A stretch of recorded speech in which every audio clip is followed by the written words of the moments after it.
ನಮಸ್ಕಾರ ವೀಕ್ಷಕರೇ, ಪಾಕಶಾಸ್ತ್ರ ಚಾನಲಿಗೆ ಸ್ವಾಗತ. ಇವತ್ತು ಅಡಮೀನು ಸಾರನ್ನು ಹೇಗೆ ಮಾಡೋದು ಅಂತ ನಿಮ್ಮ ಜೊತೆ ಶೇರ್ ಮಾಡ್ಕೊಳ್ತಾ ಇರೋದು. ನಮ್ಮ ಕಡೆ ಇದಕ್ಕೆ ಅಡಮೀನು ಅಂತಲೂ ಕರೀತಾರೆ ಅಥವಾ ಸಮದಳೆ ಮೀನು ಅಂತಲೂ ಕರೀತಾರೆ. ತುಂಬ ಟೇಸ್ಟಿಯಾಗಿರುತ್ತೆ, ತುಂಬ ಸ್ಮೂತಾಗಿರುವಂಥ ಮೀನಿದು. ಇವಾಗ ಸೀಸನ್ ಆಗಿರೋದ್ರಿಂದ ಎಲ್ಲ ಕಡೆ ಸಿಗುತ್ತೆ.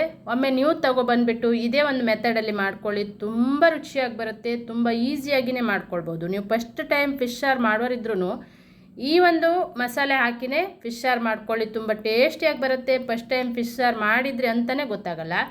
ನನ್ನ ಚಾನಲನ್ನು ಸಬ್ಸ್ಕ್ರೈಬ್ ಮಾಡ್ಕೊಂಡಿಲ್ಲ ಅಂದರೆ ಸಬ್ಸ್ಕ್ರೈಬ್ ಮಾಡ್ಕೊಳ್ಳಿ, ಬೆಲ್ ಬಟನನ್ನು ಕ್ಲಿಕ್ ಮಾಡಿ. ಹಾಗೆ ನಾ ಮಾಡುವ ರೆಸಿಪಿಯನ್ನು ಇನ್ನೊಬ್ಬರಿಗೂ ಶೇರ್ ಮಾಡಿ, ಲೈಕ್ ಮಾಡಿ, ಸಪೋರ್ಟ್ ಮಾಡಿ.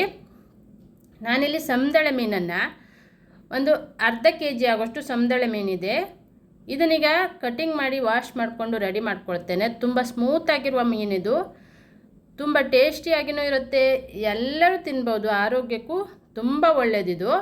ಇವಾಗ ಸೀಸನ್ ಆಗಿರೋದ್ರಿಂದ ಖಂಡಿತ ತಗೊಬಂದುಬಿಟ್ಟು ಈ ರೀತಿ ನಾ ಮಾಡಿದ ರೀತಿಯಲ್ಲೇ ಒಮ್ಮೆ ಟ್ರೈ ಮಾಡ್ಕೊಳ್ಳಿ, ತುಂಬ ರುಚಿಯಾಗಿ ಬರುತ್ತೆ. ಹಾಗೆ ಎಲ್ಲರಿಗೂ ಇಷ್ಟ ಆಗುತ್ತೆ. ಈ ಒಂದು ರೆಸಿಪಿನೂ ಕೂಡ ನೀವು ಇದೇ ಥರ ಮಾಡ್ಕೊಳ್ಳಿ. ವಿಡಿಯೋನ ಇನ್ನೊಬ್ರಿಗೂ ಶೇರ್ ಮಾಡಿ, ಲೈಕ್ ಮಾಡಿ. ನಾನು ಈ ಮೀನನ್ನು ಈಗ ಕಟಿಂಗ್ ಮಾಡಿ ವಾಶ್ ಮಾಡಿಕೊಂಡು ರೆಡಿ ಮಾಡಿ ಇಟ್ಕೊಂಡಿದ್ದೆ ನೋಡಿ. ಇದಕ್ಕೆ ಫಸ್ಟಿಗೆ ವಾಶ್ ಮಾಡ್ಕೊಂಡಾದ ನಂತರ ಉಪ್ಪು ಮತ್ತು ಅರಿಶಿಣದ ಪುಡಿ ಹಾಕಿ ಒಂದು 15 ನಿಮಿಷ ಸೈಡಲ್ಲಿ ಇಟ್ಕೊಳ್ಳೋಣ. ನಾವು ಮಸಾಲೆಯನ್ನು ರುಬ್ಕೊಳ್ಳುವಷ್ಟೊತ್ತಿಗೆ ಕರೆಕ್ಟಾಗಿ ಉಪ್ಪೆಲ್ಲ ಒಳಗಡೆ ಸೇರಿಕೊಳ್ಳುತ್ತೆ, ಚೆನ್ನಾಗಾಗುತ್ತೆ ಫಿಶ್ಶು ಟೇಸ್ಟು. ಉಪ್ಪು ಮತ್ತು ಅರಿಶಿಣದ ಪುಡಿ ಹಾಕಿ ನಾನು ಒಂದು 15 ನಿಮಿಷ ಸೈಡಲ್ಲಿ ಇಡ್ತೇನೆ.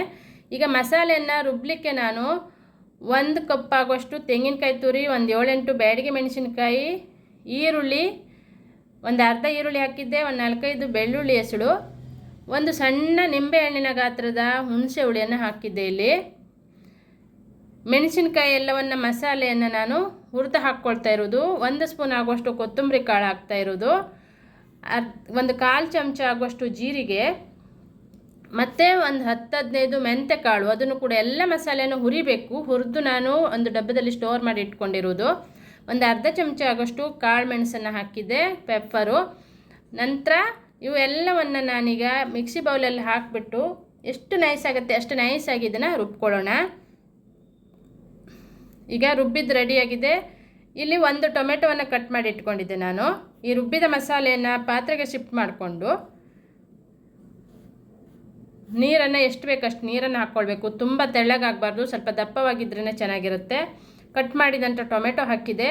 ಈಗ ಮಸಾಲೆಯನ್ನು ಮೊದಲು ನಾನು ಕುದಿಸ್ಕೊಳ್ತೇನೆ. ಇದನ್ನು ಚೆನ್ನಾಗಿ ಕುದಿಸ್ಕೊಳ್ಬೇಕು. ನಂತರ ಮಸಾಲೆಗೆ ನಾನು ರುಚಿಗೆ ತಕ್ಕಷ್ಟು ಉಪ್ಪನ್ನು ಹಾಕಿದ್ದೆ. ಫಿಶ್ಶಿಗೆ ಉಪ್ಪು ಹಾಕಿಟ್ಟಿದ್ದೆ, ನೋಡಿಕೊಂಡು ನಿಮ್ಮ ರುಚಿಗೆ ಅನುಗುಣಕ್ಕೆ ತಕ್ಕಂಥ ಉಪ್ಪನ್ನು ಹಾಕ್ಕೊಳ್ಳಿ.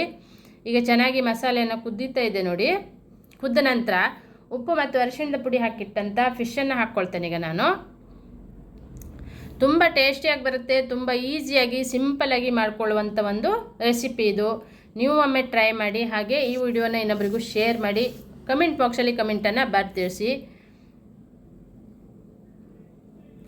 ಈಗ ಫಿಶ್ ಹಾಕಿದ ನಂತರ ಮತ್ತೆ ಇದನ್ನು ಚೆನ್ನಾಗಿ ಕುದಿಸ್ಕೊಳ್ಬೇಕು. ತುಂಬ ಹೊತ್ತು ಕುದಿಸುವ ಅವಶ್ಯಕತೆ ಇಲ್ಲ. ಫಿಶ್ ಮೆತ್ತಗೆ ತುಂಬ ಸಾಫ್ಟಾಗಿರೋದ್ರಿಂದ ಇನ್ನೊಂದು ಕುದಿ ಕುದ್ರೆ ಚೆನ್ನಾಗಿ, ಒಂದು ಕುದಿ ಕುದ್ರೆ ಫಿಶ್ಶು ಚೆನ್ನಾಗಿ ಬೇಯುತ್ತೆ. ತುಂಬ ಕುದಿಸ್ತಾ ಇದ್ರೆ ಏನಾಗುತ್ತೆ ಅಂದರೆ ಕಟ್ಟಾಗಿ ಹೋಗುತ್ತೆ ಫಿಶ್ಶು. ತುಂಬ ಹೊತ್ತು ಕುದಿಸುವ ಅವಶ್ಯಕತೆಯೂ ಇಲ್ಲ, ತುಂಬ ಬೇಗನೆ ಬೆಂದ್ಬಿಡುತ್ತೆ. ತುಂಬ ಟೇಸ್ಟಿಯಾಗಿ ಬರುವಂಥ ಫಿಶ್ ಇದು. ನೋಡಿದ್ರಲ್ಲ, ಸಮದಳೆ ಮೀನು ಅಥವಾ ಅಡ ಮೀನು ಸಾರು ರೆಡಿಯಾಗಿದೆ ವೀಕ್ಷಕರೇ. ಈ ಒಂದು ವಿಡಿಯೋನ ಇನ್ನೊಬ್ಬರಿಗೂ ಶೇರ್ ಮಾಡಿ. ಇದೇ ಥರ ಹೊಸ ಹೊಸ ರುಚಿಗಾಗಿ ನನ್ನ ಚಾನಲನ್ನು ಸಬ್ಸ್ಕ್ರೈಬ್ ಮಾಡ್ಕೊಳ್ಳಿ, ಬೆಲ್ ಬಟನನ್ನು ಕ್ಲಿಕ್ ಮಾಡಿ. ನೋಡಿದ್ರಲ್ಲ, ಸಮದಳೆ ಅಥವಾ ಅಡ ಮೀನು ಸಾರು ರೆಡಿಯಾಗಿದೆ. ಈಗ ವಿಡಿಯೋನ ಪೂರ್ತಿಯಾಗಿ ನೋಡಿದ್ದಕ್ಕೆ ಥ್ಯಾಂಕ್ ಯು.